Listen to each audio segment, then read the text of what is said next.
This is Austin again with A Hat Movie Reviews. Just wanted to follow up with my spoiler review of CANDYMAN 2021.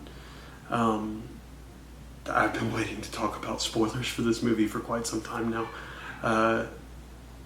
So, there are multiple Candymen. The one from the 92 movie that our Virginia Madsen's character Helen was looking for was the original Candyman back in the 1800s.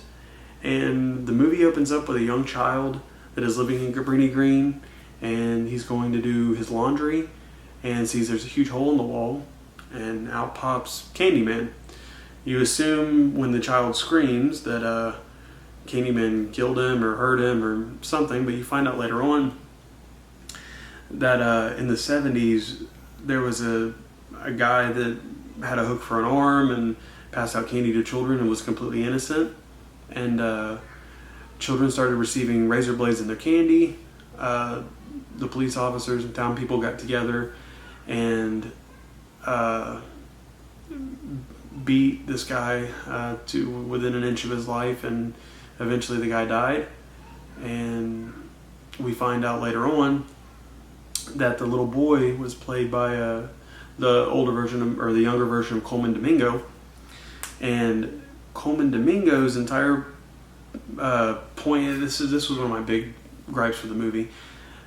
He's a very informative character. He lets our main character know about the origins of Candyman and what Candyman is, what Candyman represents in the Cabrini Green community. This character takes a turn with probably about 20 minutes left in the movie, to where you find out that the main character this entire time was chosen by the original Candyman to be a conduit and serve as a new Candyman, like a reincarnation in some sense.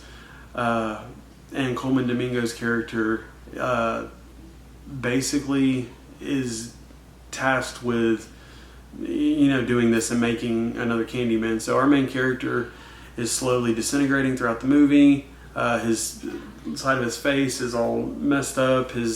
He gets a bee sting earlier in the movie, which starts to cause his hand to become deformed and burned and everything like that. It's starting to look a lot like Candyman in general. So we also find out that this movie is not a reimagining.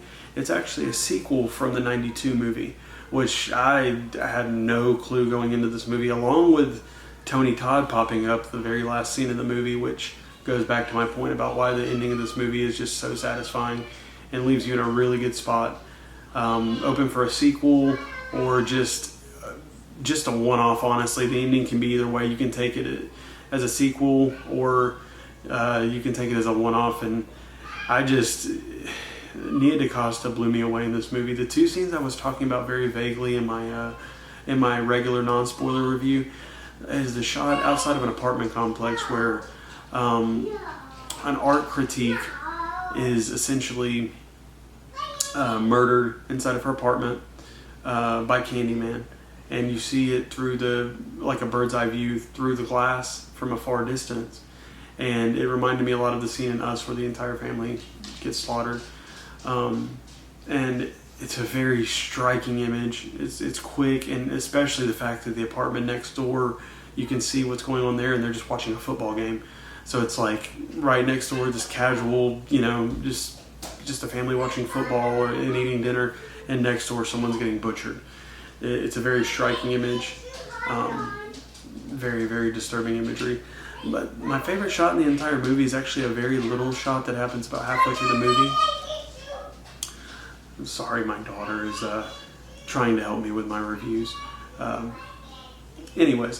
I think my favorite shot in the movie was a shot about halfway through the movie where you see the Candyman from the 70s standing outside of an apartment complex in Cabrini Green, and it's a wide shot, and it just, in the beginning of the movie when this Candyman walks out of the wall, he looks so huge and imposing, and then you just see the scale, of how big this building is in front of him, and it's just a really cool shot.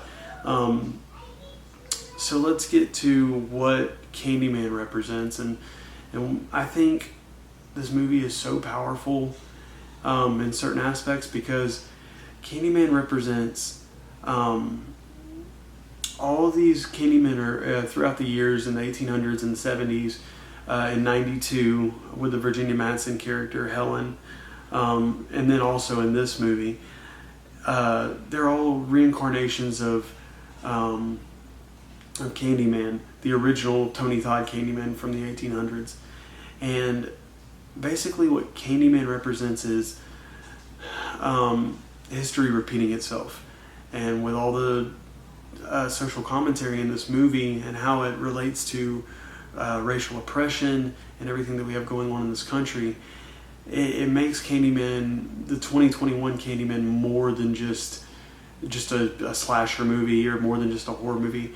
It has something to say, and Nia DaCosta does such a great job of just incorporating that social commentary into a horror movie that means a lot to a lot of people.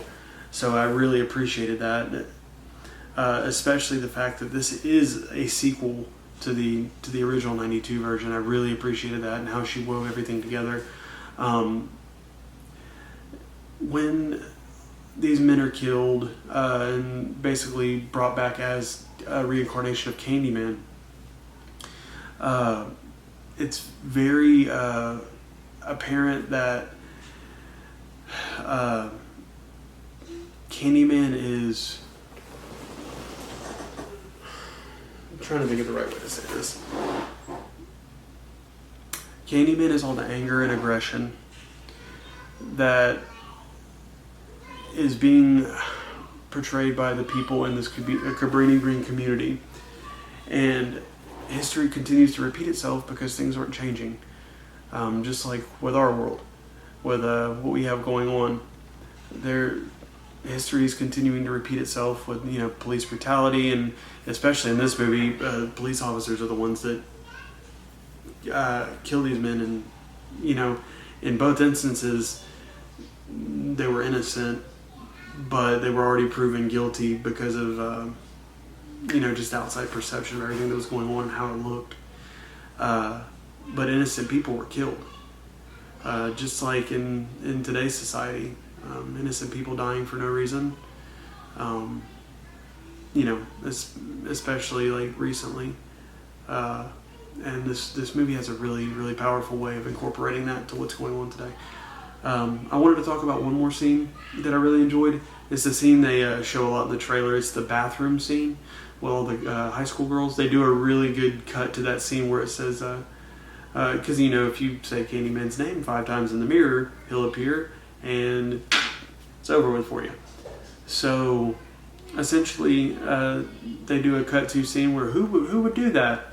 Well, teenage girls tend to do goofy things sometimes. So these 4 teenage girls go in their school bathroom and they decide to summon Candyman. And they get to the 5th one and they think it's a joke. They're trying to leave. The door's locked. Another girl that didn't say Candyman in the mirror walks in the bathroom and is sitting in one of the stalls. And this is what I was talking about with the angles and everything that Nia DaCosta uses, the violence in the movie and sounds. The other 4 girls get slaughtered essentially, but you don't see too much. You see the blood and you see a shot through a little makeup mirror where you see all the carnage happening, and you hear the noises and you hear the squirming and the screaming and everything. And I think that's way more effective, especially in a movie like this. It's way more effective than just showing all the carnage. It makes it more powerful. And this scene, regardless of what it shows in the trailer, this scene is one of the best horror scenes I've seen all year. It's extremely intense, and once Candyman shows up, it's not going to be good for anybody. I just wanted to say thank you to everyone for watching my videos. I'm just a huge movie fan, especially horror movies, but from here on out, I'm going to be going every week to the movies, and I'm going to be posting reviews weekly for all the new releases. So just subscribe and follow me at AHAT Movie Reviews, and thank you. Have a nice night.